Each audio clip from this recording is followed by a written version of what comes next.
Hello दोस्तों, मैं हूं स्वास्थ्य कुमार और आज हम इस वीडियो में टीएफ विद्यालय के कक्षा 7वीं का प्रथम पाठ का अभ्यास कार्य करेंगे। अभ्यास कार्य का प्रथम प्रश्न है, पाठम पठित्वा वदन्तु लिखन्तु च आम अथवा नहीं। पाठ पढ़कर हाँ या नहीं बोलिए और लिखिए। पहला वाक्य है, सिंह वनस्य राजा आसीत। शेर वन का राजा था। इसका उत्तर है आम। हाँ, शेर वन का राजा था। दूसरा वाक्य है, पशु सिंहात भीता न आसन। पशु शेर से नहीं डरते थे। इसका उत्तर है नहीं। तीसरा वाक्य है, सिंह पशुन मारेति स्म। इसका अर्थ है शेर पशुओं को मारता था। इसका उत्तर है आम। हाँ, शेर पशुओं को मारता था। चौथा वाक्य है, सिंह भूक्षिता न आसीत। इसका अर्थ है शेर भूखा नहीं था। इसका उत्तर है नहीं, क्योंकि शेर भूखा था। पांचवा वाक्य है, गुहाया स्वामी एक श्रीगाल आसीत। इसका अर्थ है गुफा का स्वामी एक भेड़िया था। इसका उत्तर है आम। हाँ, गुफा का स्वामी एक भेड़िया था। छठा वाक्य है, श्रीगाल मार्गे सिंहस्य चरण चिन्हम न अपश्यत। इसका अर्थ है भेड़िया रास्ता में शेर का चरण चिन्ह नहीं देखा। इसका उत्तर है नहीं, क्योंकि भेड़िया रास्ता में शेर का चरण चिन्ह देखा था। दोस्तों, पहला प्रश्न कंप्लीट हो चुका है। दूसरा प्रश्न है, उचित पदेन्द्रिक्त स्थान पूरयन्तु। सही शब्द चुनकर खाली जगह को पूरा करिए। पहला प्रश्न है, डैश पशून मार्यति, सिंह अथवा श्रीगाल। इसका उत्तर है सिंह। शेर पशुओं को मारता है। दूसरा प्रश्न है, डैश बलवान आसीत, श्रीगाल अथवा सिंह। इसका उत्तर है सिंह। शेर बलवान था। तीसरा प्रश्न है, डैश भीता आसन, पशु अथवा सिंहा। इसका उत्तर है पशु। जानवर डरते थे। चौथा प्रश्न है, डैश बुभुक्षिता आसीत, सिंह अथवा श्रीगाल। इसका उत्तर है सिंह। शेर भूखा था। पांचवा प्रश्न है, डैश बुद्धिमान आसीत, सिंह अथवा श्रीगाल। इसका उत्तर है श्रीगाल। भेड़िया बुद्धिमान था। दोस्तों, दूसरा प्रश्न कंप्लीट हो गया है।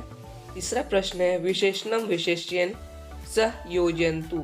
इसका अर्थ है विशेषण को विशेष्य के साथ जोड़े। लेफ्ट की ओर जो है वो है विशेषण, राइट की ओर जो है वो है विशेष्य। विशेषण को सही विशेष्य के साथ जोड़े। पहला है भीता। भीता जुड़ेगा पशु के साथ। दूसरा है बुद्धिमान। बुद्धिमान जुड़ेगा श्रीगाल के साथ। तीसरा है बलवान। बलवान जुड़ेगा सिंह के साथ। चौथा है न्यूनता। न्यूनता जुड़ेगा संख्या के साथ। पांचवा है एकाम। एकाम जुड़ेगा गुहाम के साथ। तीसरा प्रश्न कंप्लीट हो गया है। चौथा प्रश्न है, एतेषां प्रश्नानाम उत्तराणि एक पदेन वदन्तु लिखन्तु च। इन प्रश्नों का उत्तर एक शब्द में बोलिए और लिखिए। पहला प्रश्न है, क वनस्य राजा आसीत्। वन का राजा कौन था? इसका उत्तर है सिंह। शेर वन का राजा था। दूसरा प्रश्न है, पशु कस्मात भीता आसन। पशु किससे डरते थे? इसका उत्तर है सिंहात। पशु शेर से डरते थे। तीसरा प्रश्न है, सिंह कान मारेति स्म। शेर किसको मारता था? इसका उत्तर है पशु। शेर पशुओं को मारता था। चौथा प्रश्न है, पशु कुत्र वसन्ति स्म। पशु कहाँ रहते थे? इसका उत्तर है गुहासु। पशु गुफाओं में रहते थे। पांचवा प्रश्न है, का बुभुक्षिता आसीत। कौन भूखा था? इसका उत्तर है सिंह। शेर भूखा था। चौथा प्रश्न कंप्लीट हो गया है। पांचवा प्रश्न है, एतेषां प्रश्नानाम उत्तराणि पूर्ण वाक्येन वदन्तु लिखन्तु च। इन प्रश्नों का उत्तर पूरे वाक्य में बोलिए और लिखिए। पहला प्रश्न है, केषां संख्या न्यूनता अभवत्। किनकी संख्या कम हो गई? इसका उत्तर है पशुनाम संख्या न्यूनता अभवत्। पशुओं की संख्या कम हो गई। दूसरा प्रश्न है, श्रीगाल मार्गे किम अपश्यत्।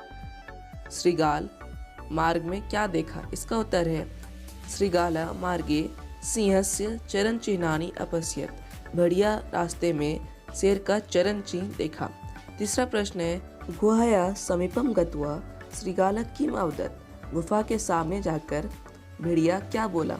इसका उत्तर है गुहाया समीपम गत्वा श्रीगाल अवदत्, अयि गुहे अहम आगच्छम प्रतिदिनम इव कथ्य सर्वत्र कुशलम अस्ति न वा। गुफा के सामने जाकर भेड़िया बोला, हे गुफा, मैं आ गया हूँ प्रतिदिन की तरह कहो, सब कुशल है कि नहीं। चौथा प्रश्न है, सत्यम ज्ञात्वा श्रीकालः किम अकरोत्। सच जानकर श्रीकाल क्या किया। इसका उत्तर है, सत्यम ज्ञात्वा श्रीकालः तत्क्षणम एव अधावत्। सच जानकर श्रीकाल उसी समय भाग गया। पांचवा प्रश्न है, क पश्चातापम अकरोत्। कौन पश्चाताप किया। इसका उत्तर है, सिंह पश्चातापम अकरोत्। शेर पश्चाताप किया। पांचवा प्रश्न कंप्लीट हो गया है। छठा प्रश्न है, स्थूल पदस्य स्थाने समुचितम प्रश्नवाचक पदम चित्वा प्रश्न निर्माणम कुर्वन्तु। स्थूल शब्द के स्थान में उचित प्रश्नवाचक शब्द को चुनकर प्रश्न का निर्माण करें। पहला वाक्य है, सिंह बलवान आसीत, शेर बलवान था। इसका प्रश्न निर्माण होगा, का बलवान आसीत, कौन बलवान था। विराम चिन्ह के जगह पर प्रश्नवाचक चिन्ह लगाना है। दूसरा वाक्य है, पशु सिंहात भीता आसन, पशु शेर से डरते थे। इसका प्रश्न निर्माण होगा, पशु कस्मात भीता आसन, पशु किससे डरते थे। तीसरा वाक्य है, पशु गुहासु वसंती अस्म, पशु गुफाओं में रहते थे। इसका प्रश्न निर्माण होगा, के गुहासु वसंती अस्म, कौन गुफाओं में रहते थे। विराम चिन्ह की जगह प्रश्नवाचक चिन्ह लगेगा। चौथा वाक्य है, सिंह गुहाया समीपम आगच्छत, शेर गुफा के सामने आया। इसका प्रश्न निर्माण होगा, कह गुहाया समीपम आगच्छत, कौन गुफा के सामने आया। पांचवा वाक्य है, पशुनाम संख्या न्यूनतरा अभवत्, पशुओं की संख्या कम हो गई। इसका प्रश्न निर्माण होगा, केसाम संख्या न्यूनतरा अभवत्, इनकी संख्या कम हो गई। छठा वाक्य है, श्रीगाल ऊंचे अवदत, श्रीगाल जोर से बोला। इसका प्रश्न निर्माण होगा, क ऊंचे अवदत, कौन जोर से बोला। दोस्तों, छठा प्रश्न कंप्लीट हो गया। सातवां प्रश्न है, अधोलिखित वाक्यानि कथा कर्मानुसारेण लिखन्तु। नीचे दिए गए वाक्य को कथा कर्म के अनुसार लिखिए। पहले नंबर पर होगा, सिंह वनस्य राजा आसीत्। दूसरे नंबर पर होगा, सिंह पशून् मारयति स्म। तीसरे नंबर पर होगा, भीता पशवः गुहासु वसन्ति स्म। चौथे नंबर पर होगा, एकदा सिंह बुभुक्षिता आसीत्। पांचवें नंबर पर होगा, सः गुहाया समीपम आगच्छत्। दोस्तों, इस चैप्टर का अभ्यास कार्य हो गया है। आशा है कि आप समझ गए होंगे। अगले वीडियो में हम इस चैप्टर का व्याकरण कार्य करेंगे।